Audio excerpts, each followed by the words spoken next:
from Jacob to Israel, the birth of a new nation. I can say to you from the onset, because I'm going to say it at the end. Every nation that has a name got it from a man. Every nation came from a man. Israel was made by God. Whatever the land name was made by God. So God made Israel out of Jacob. God made the land of Israel out of the land of Canaan.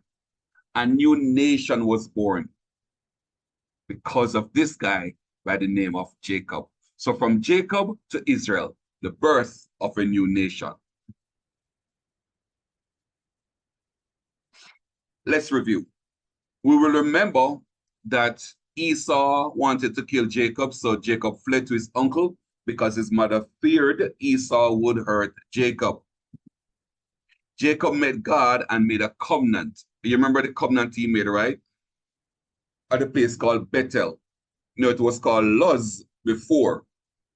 Now, when you start to look at the life of Jacob, a lot of things have changed their names. A lot of things keep changing. And Jacob vowed a vow at Bethel. And he said, if God will be with me and will keep me in this way that I go, and will give me bread to eat and raiment to put on, so that I come again to my father's house in peace. Notice, the vow was, if you bring me back in peace. And we're going to see the fulfillment of that between this week and next week. Then shall the Lord be my God. And this stone, which I have set up for a pillar, shall be God's house. And of all that thou shalt give me, I will surely give you a tenth. Jacob is making a vow to God. In review, he went and he met with his uncle. And Laban caused him to marry Leah. Told him I never want to marry Leah. But still he got Rachel. Then he had 13 children. And while he was there, he increased in wealth and in properties. But then Laban's children went to tell Laban that Jacob was stealing the properties. And Laban's heart was turned against Jacob. And this was last week's session. And I'm telling you, brothers, sisters, friends, sometimes we need to move out of some situation. And if people don't get angry enough with us, we won't move. We will not move. And Jacob wanted to leave. All along he wanted to leave. But that, our Christy don't take me on for this. That innocent boy just stayed on and keep making promises to Laban, and Laban keep on abusing him. Well, this time now he took it seriously. Laban's heart turned against him. He met with his wife and they decided we gotta go. So Jacob now secretly fled with his family and his properties from his uncle Laban. There comes a time in life where we just have to move. After 20 years of glitches, God was watching him because the promise was, I will be with you and I will bring you back. God's promise is, I will keep you. And Jacob went on his way and the angels of God met him. Now, this is after Laban met up with him and signed a little peace treaty with them. So now Jacob is moving on and the angels of God met him. This is so beautiful. Look at the front part and look at the back. When Jacob left his mother and father, the first person he met was the Lord at Bethel. Bethel, he met the Lord at Bethel. Now he's leaving Laban and he's heading back home. And the first he's meeting the angels of God. Now remember that in Bethel, he saw the angels of God going up and down, up and down, up and down a ladder, up and down a ladder. And he saw the Lord on top of the ladder. Now he saw the angels of God. I'm going to tell you this. So he named the first place Bethel. Now he's going to call his place Peniel. So when he left, he met the Lord, angels going up and down, and the Lord on top. He says Bethel. And now he comes to the end of his journey with Laban. He's heading back home now.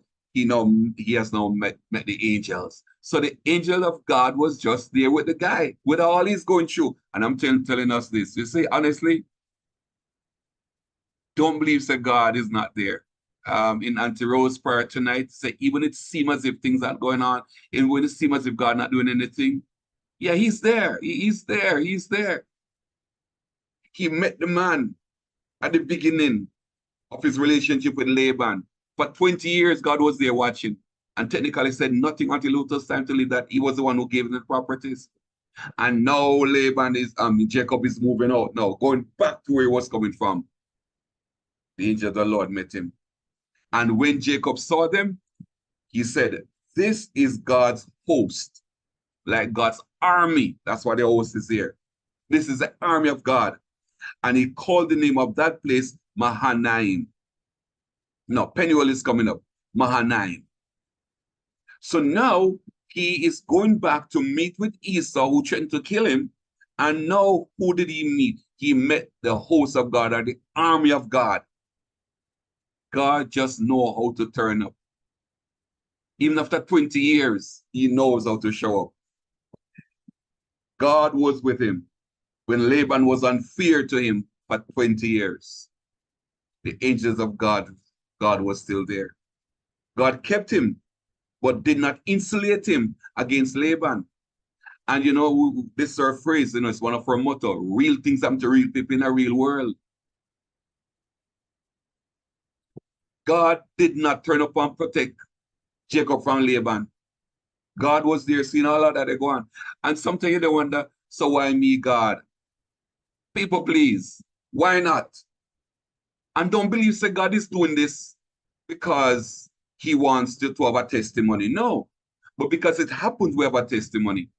God wasn't the one who allowed these things to happen to Jacob, but because it's happening to Jacob, Jacob ended up with that testimony. And don't believe that what happened to you is God making it happen to you. No, but as a result of it happening to you, get a testimony out of it and give God. Share it with people. And so after 20 years, God never insulated him. But Laban could not go further than how Laban could have gone. God will keep him in his fear to meet Esau. So now he ran away out of fear. He lived with Laban out of fear. And he's leaving to go back to meet Esau with fear. Jacob had it. I mean, look at when we talk about the God of Abraham, the God of Isaac, and the God of Jacob. People, please look what Jacob got through, and he became a patriarch. And we want to be saints of God, and all we want to do is have it nice and easy. God did not let these things happen to the man, but they were happening to him, but he stood firm. That was said by Face Wax Worship. Be vigilant, be sober. Keep it. And I'm telling you that for me, I really believe that Jacob qualified himself for that transformation to become Israel. He was never insulated by God, but Jacob kept a cool attitude. Now he's going to meet Esau. He's still in fear. Real things happen to real people in a real world.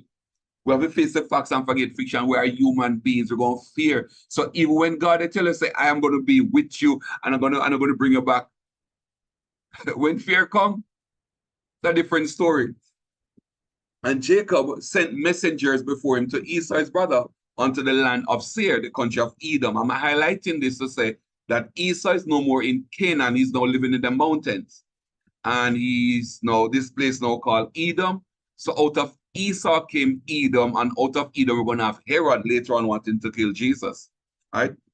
And he commanded them, saying, thus shall he speak unto my lord Esau. You hear it, Laban, Jacob, they call Esau Lord. No, this guy is a true man of a very good heart. The man promised to kill him.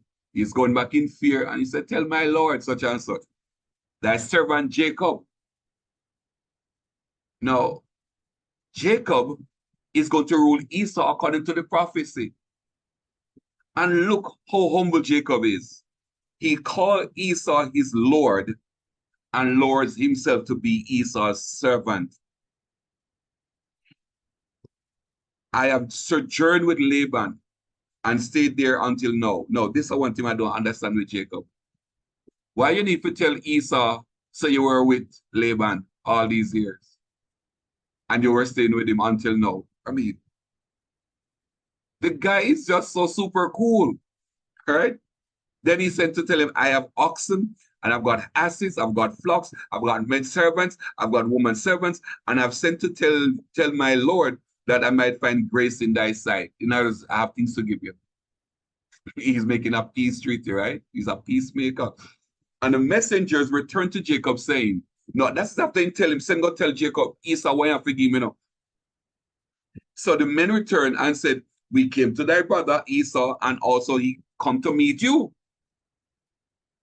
And he have 400 men with him. Oh, people, please. How your heart would that feel right now? You sent to tell your brother who hates you that you got all of these things and you're willing to share some with him. And you hear him come meet you with 400 men, not by himself. No, this is one time the man have to go pray. No, amidst God's promises to keep, Jacob was greatly afraid and distressed. No matter how Christian you be, fear is a real thing. Means it must be uncontrolled, but it's a real part of the human experience. Jacob was greatly distressed. He was afraid. Now he's trying to make peace with the brother and tell the brother, some things we give you. And you know what he did? He divided the people that was with him and the flocks and the herds and the camels into 2 bands. Now he's making strategic plans for at least survival for even part of his for even half of his people. So it might not be all of Israel, but at least part. And he said, if Esau come to the one company and smite it, kill them off, then at least the other can escape. So while Esau is killing off one group can escape. Jacob is now planning, and I think this might be one of the first time he's along the plan also. All right, you could help me remind me, please. But though he's planning out something, for the first time it seems, when it comes to a human relationship, right? And Jacob said, this called for prayer. O God of my father Abraham, and God of my father Isaac, the Lord which said unto me, return unto thy country and to thy kindred, and I will deal well with thee. No, this is a prayer of fear. Because he must say, you promised me, God, you're going to bring me back. But what I'm seeing before me, 400 men, and my brother, look like a sure death. He continued to pray. He says, I am not worthy of the least of all your mercies, and of all the truth which thou hast showed unto me. For with my staff I pass over this Jordan, and now I am become 2 bands. So hold on. What he's saying is that when I left first from down my mother yard and I come here just with my staff, me alone. And look how big me be now. That now me can break up my people in a 2. Me big now. And yet, with all that riches, with all that he had, fear gripped him. And there are circumstances in our life, no matter what you own, what you have, there are some situations will wipe out all taste for everything. And Jacob is saying, I came alone, me have 2 bands right now, and my brother won't kill me. So deliver me, I pray you, Lord, from the hand of my brother, from the hand of Esau, because I'm afraid of the man, lest he will come and smite me. I don't kill my children mother. I don't kill it for them too. And thou saidest, you said, God, I will surely do the good and make thy seed as the sand of the sea, which cannot be numbered for multitude. But God, where things I look up right now, brother, where they hate me, and 400 man are come. No, it don't look like say me don't really escape this. And you did say to me that my children going to be like at the sand of the sea, which can be numbered. And the way things are work out, look right now, God, you have to go do something about this. Right? And he lodged there that same night and took of that which came to his hand a present for Esau, his brother. Now, I hope later on somebody's going to ask a question. What if Jacob did not pray? Would the covenant still stand? We're going to explore that later on. Maybe not this week, maybe next week. So Esau is now going to show up the things them now. So even though he heard that Esau is coming with 400 men, he's still going to show up the things them for Esau.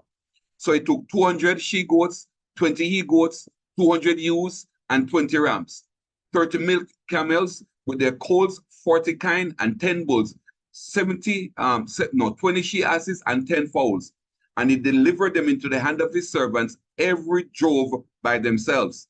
So he part them up, and he's going to send the droves like in groups, and said unto his servants, pass over before me, and put a space betwixt drove and drove. In other words, it's like a battle plan. One said, go on, go far up, and put a big space between the other one, and one big space between the other one, and a big space between the other one. Strategic. The guy's employing some form of strategy now to see what's going to happen. At least it's something to the front, somebody might run off and tell him. But he's doing what he's going to do because he's a man of peace. And he's going to send Esau some gifts. And he commanded the ones of the front, saying, when Esau, my brother, meet you and ask you, saying, whose art thou, who you belong to, and where are you going? And whose are these before you? Who animal these? Then shalt thou say, they be thy servant Jacob. It is a present sent unto my lord Esau. Now, this is one thing we understand with Jacob. Look what Jacob ended up saying. After you tell the man, said, me send these congeal, Jacob now said to the man, tell Esau and enemy, say what? Behold, he is behind us. Who tell the enemy we shot them then? I mean, who does this? Well, a man who trusts God can do it. You know, we've often heard Christians singing the song, I am under the rock.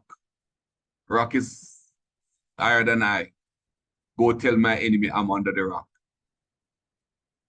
That song is a song of faith, saying, go tell my enemy that I'm under the rock, and my rock is Jesus. Tell them to come. Tell them to come. But I don't know that little me in 2023 would have sent go tell Esau, so me give him this and me run this up, make me daddy back. I don't know that I'm gonna, I don't know that I would send go tell a man like that. I don't know that I would. But anyways, I have to wonder why Jacob did this. But then he's an innocent guy, right? He no mean nobody, no harm. And so commanded he to the second group, to the third group, and the different groups, saying, on this manner shall he speak unto Esau when he find him. Now by now Esau must get wearied on with the same news. And say he moreover, in addition, behold, thy servant Jacob is behind us. So everybody must tell him, send me around here. For he said, I will appease him with a present that goeth before me, and afterward I will see his face, peradventure he will accept me. Jacob is doing everything to make peace. It's hard in a Christian, hard when a man promises to hurt you. And for the first time you're going to meet him up, you don't know if it's going to be with peace or it's going to be with hatred. But you know, God made a promise to Jacob, I'm going to keep you and I'm going to protect you. And even in the presence of all of those promises, you wonder if God going to come through. Because sometimes God not come through at all. That's just a reality, not come through the way we want him to come through. Sometimes not come through at all.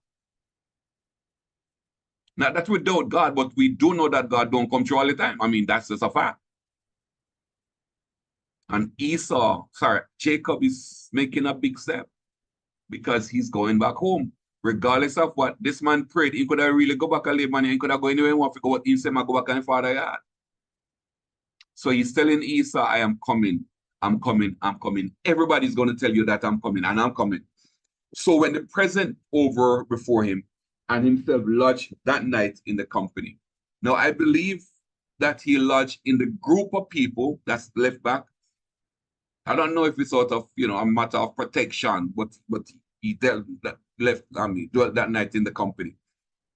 And he rose up that night and took his 2 wives and his 2 women servants and his 11 sons and passed over the ford Jabbok. And he took them and sent them over the brook and sent over that he had. So he sent them away. Just like Jesus sometimes sent the disciples to say, y'all need to go over some. I need some time for myself. I need to let down here. I need a me time. And this was Jacob's me time. He ran away from his father's home. And at Bethel, he had a little me time where he met the Lord. And he saw the angels. He just left Laban yard and he met the angels. And Jacob was left alone. And they wrestled a man with him until the breaking of day. Jacob is one of those guys that is so humble, innocent, and blessed, even though he's full of fear. Now God is meeting with him.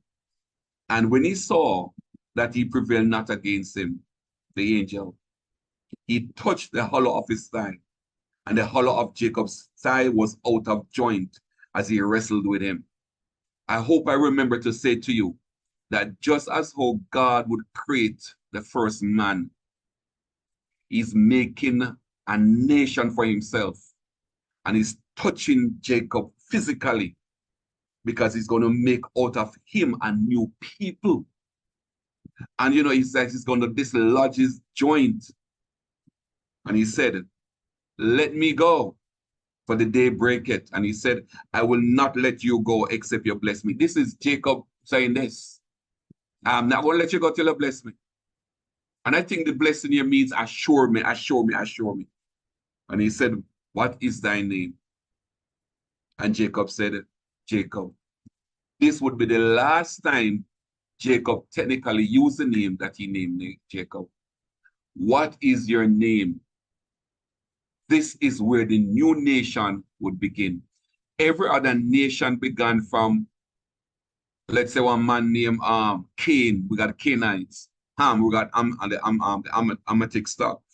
Guy named Japheth, we got the Japhethites. A man named whatever the name is. And that's how we get nations, from the name of people.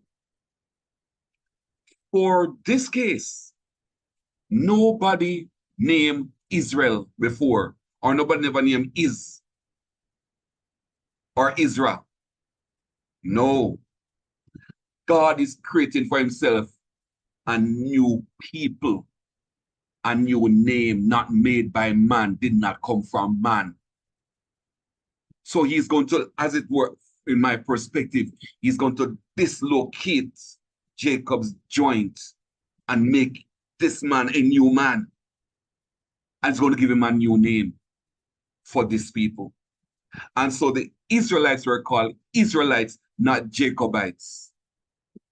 And he said, thy name shall be called no more Jacob, but as of now, Israel. For as a prince, thou hast power with God and with men, and hast prevailed. This is very important to me. And I want to share why it is important. When the Lord would have said to him, you have struggled with God, and you are found worthy. You have had struggles with men, and you have been found worthy. With both God and man, you kept your cool, you kept your attitude, and you remain vigilant, you remain sober. With all the glitches that you would have had, you have prevailed. You have been found worthy. And so Jacob would become a part of the Hall of Faith as one of the patriarchs of Israel. He was praying and said, the God of Abraham and the God of Isaac. Little did he know that when we pray today, we'll be saying the God of Abraham and Isaac and Jacob. And so a new nation was born from technically a new man. I only say new man because he's going to walk differently as of now. And Jacob asked him and said, tell me, I pray thee, thy name. And he said, where did you ask me that for? You don't even know that. And so he was just blessed. Now, Jacob is a little funny, right? A little different here. You remember Bethel? Jacob is asking God right now, he's going to call the place Peniel. But you remember at Bethel, you would have met the Lord, and the Lord said, I am the God of Abraham, of thy father, and the God of Isaac. The land where you lie, I'm going to give it to you. And thy seed shall be the dust like the dust of the earth. They shall spread abroad, that and that. And thy seed, we'll skip go down to the highlighted portion. And thy seed shall all the families of the earth be blessed. In them they will be blessed. God already told him what his name was. Well, technically not his name was, but who he was. And Jacob knew who he's dealing with. And he's saying, what is your name? And behold, in Bethel, the Lord says, I am with thee, and I will keep thee in all the places whither thou go. No matter where you go, Jacob, no matter where you go, I am going to be with you and will bring you again, no matter how far you go. I will bring you back to this land, for I will not leave you until I have done that which I have spoken to thee. It's hard. Honestly, it's hard. Even when God don't tell, we say, yes, we're good, and we're good with him. And we got through hard times and some tough time, some serious glitches. How on earth can we not ask God what is his name, or where they go on, God? What they go on? Because everything seemed dismal. 400 men plus the guy who hit me, they come up, they come meet me. But he was running from his family, and God met him. Now he's running to his family, and God is meeting up again with him. So back to the story. And Jacob asked him and said, tell me, I pray thee, thy name. And he said, wherefore is it that thou askest me after my name? And he blessed him right there. And Jacob called the name of the place Peniel, for I've seen God face to face, and my life is preserved. This man have battled God and battled man. Oh, by the way, this is not face to face, really the presence of God. Jacob would have had such encounters with God. Just like many of us have great testimonies over the past 20 years and 15 years and 10 years and 5 years. And just last week, something happened. I wonder if God's still there with you. Or if God's still with me. We wonder where they go. I tell you now, it's not easy, but it is doable. And as he passed over Peniel, the sun rose upon him, and he stopped on his thigh. He halted upon his thigh. You know what this is, right? He was unable to move as he should. He halted upon his thigh because he got jam in his side. Send the walk with a limp. So he halted. He's now a changed man. A man who's going to depend on God. This man, Jacob, now Israel, is going to meet his enemy in a battle. And he can hardly walk. God not easy. God not easy. God know that some of us going into some battle, and God take away his step from us, take away the speed from us, so we can't run, but we need to go face the battle. Who sent a lame man into battle? God. It's always doable. Even when we don't have what we need to have to make us feel like we can depend on ourselves. And so he halted upon his thigh. Therefore the children of Israel eat not of the sinew which shank, which is upon the hollow of the thigh unto this day, because he touched the hollow of Jacob's thigh in the sinew that shank. And so that's where he got jammed. And so the Israelites said, we're not going to eat. that portion of meat because our father got hit right there. And that is where his deformity come into place. And not deformity, but no, it's a changed man with a changed name and a new people. He's going to depend on God. You're not going to run into battle. You're not going to run from the battle. You're going to take a little time and depend on God. Sometimes Paul want to go to Rome. He could have get horse and chariot, but God sent him over the pond in a prisoner ship, in a ship with prisoners. Jacob is going to go to battle as Israel. Well, what he presumed come outcoming battle. And he don't have no leg to run. What a good God. Mark you. I don't know if I would say what a good God, you know, if I was in Jacob's case. But I ask that, why you do that for? But usually it's at the end when you come out, you know, you look back and smile with God and say, why? You're not only mysterious, you know, but you're mischievous too. But God just do things God's way. I mean, I tell you, so sometimes, you know, easy for us to say, it don't come through this way, it don't come through that way. But if you just work in a faith and just work with God, all right? But let's look at some application here. Jacob is not going to become Israel because Jacob is going to be a famous man. Jacob is becoming Israel because of God's redemptive plan. Look at everything. Adam sinned. God raised up Abel. Talk about this before. God raised up Abel. Cain killed Abel. Then came Enos. Men began to call on the name of God. Then came Noah, and then started to meet up with the sons of men. And then God have to send the flood and wipe them out. Then came Noah and his children. Then we got all of those coming through to Abraham, through Terah to Abraham. It's all about the redemptive plan. And after Abraham, we got Isaac. Look what Abraham went through. Look what Isaac went through. Then Jacob. Now Jacob's name is changed from Jacob to Israel. So it's not about the fame or the what of Jacob and many children and blessings. No, it's about the redemptive plan. Never forget the message. Not sometimes we hold on the story, but the message is God's redemptive plan. God is making a people for himself to fulfill his redemptive plan. And you and I are a part of that too. And so let's look. There is a planned Redeemer which is to come. He is not made from man nor by man. He was made in heaven. And he came and he took on flesh. The planned Redeemer. We don't only have the planned Redeemer, but we got the people of the plan. Israel, which was not made by man.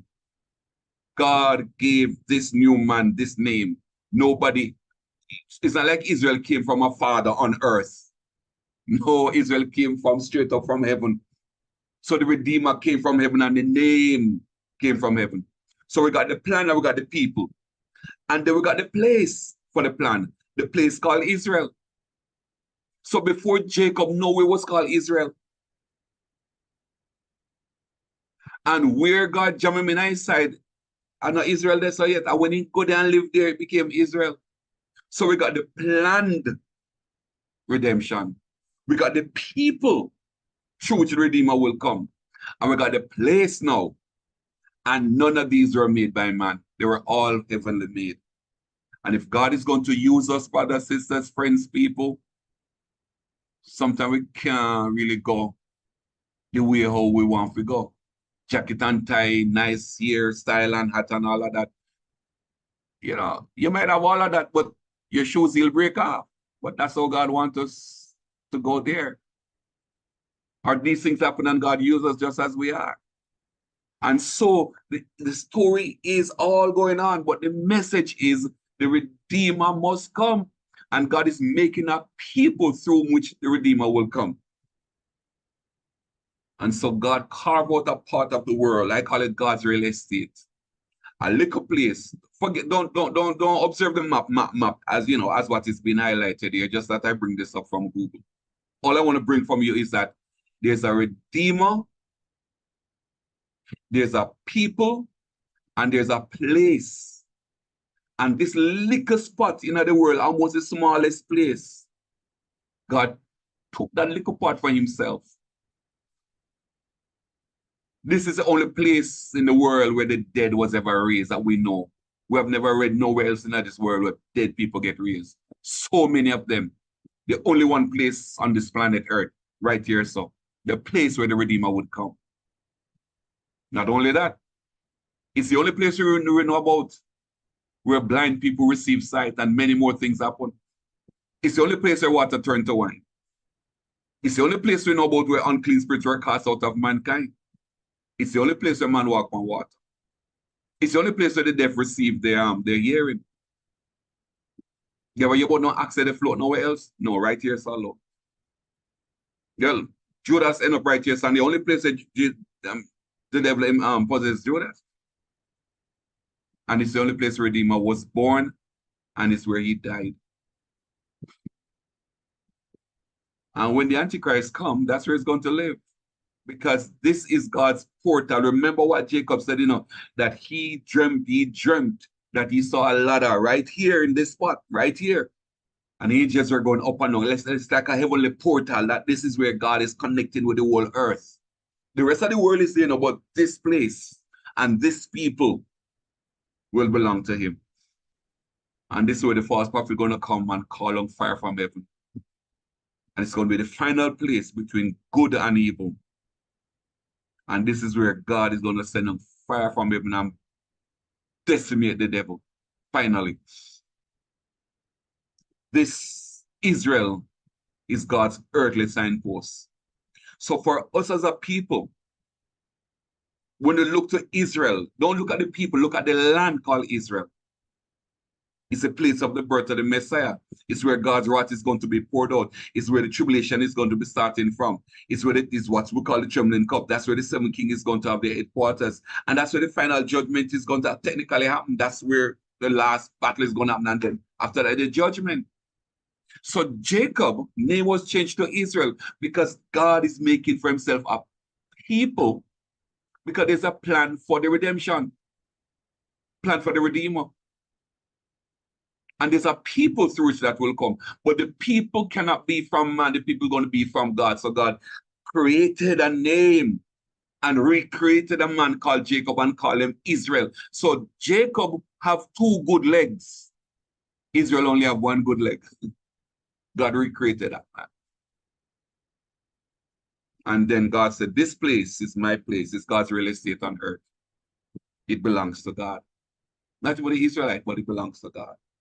And I'm saying to us as a people, we're not going to have everything good all the time. But it doesn't mean that we're not part of God's redemptive plan. It doesn't mean that we're not still in God's care. It doesn't mean that we're not in God's covenant. We still are in God's covenant. But not everything happens good all the time, because real things happen to real people in the real world. God never insulates Jacob against Laban. Things happen. But God was there. And so he is in our lives. And Facebook worship would have said it to us tonight. That even when it seems as if nothing is happening, God is still there. And I'm encouraging us tonight. Just look at this character called Jacob, what he had to go through. After 20 years, God is showing up to say to him, I met you at Bethel. I was the one who changed the animal so you could get to leave. And I was the one who caused this. So you no need to leave. And now I have a host that's going before you. And Esau, your enemy, is ahead of you. No, you need to trust me. You need to trust me. Next week, we're going to look at the meeting between Esau and Jacob.